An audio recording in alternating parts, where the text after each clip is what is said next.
আমি মনে হয় আর বাঁচবো না, আমার অনেক কষ্ট হচ্ছে। কলিজা, তুমি চিন্তা করো না, আমি কবিরাজের থেকে এখনই ওষুধ নিয়ে আসছি, তুমি ওষুধ খেলে আবার ভালো হয়ে যাবা। দরবেশ বাবা, আমার বউয়ের শরীরে অনেক গাছ বের হইছে, আপনি তাড়াতাড়ি আমাকে একটা ঔষধ বানিয়ে দেন এখনই। বৎস, তোর বউয়ের কঠিন একটা রোগ হয়েছে, এই কঠিন রোগের ঔষধ তোকে কেউ দিতে পারবে না, বুঝলি মূর্খ বালক। আপনি যেভাবেই হোক একটা ঔষধ বানাই দেন, আমার বউয়ের কিছু হইলে আমিও মরে যাব। সুন্দরবনের গহীন জঙ্গলে একটি লাল রঙের ফুল আছে, ওইটা এনে তোর বউকে খাওয়ালে তোর বউ একদম সুস্থ হয়ে যাবে। আমি এখনই গিয়ে সুন্দরবন থেকে লাল ফুল নিয়ে আসব, আমার বউকে যেভাবেই হোক আমি সুস্থ করে তুলবই।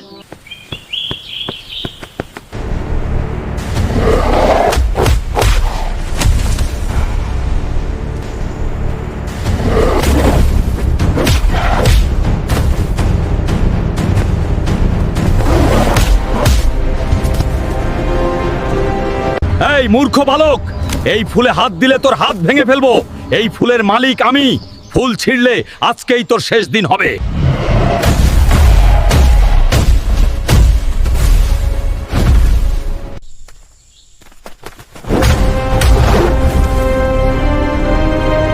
সোনা পাখি, এই ফুলের রসগুলো তুমি খেয়ে নাও, এগুলো খেলে তুমি আবার আগের মতো সুন্দর হয়ে যাবা সাথে সাথে।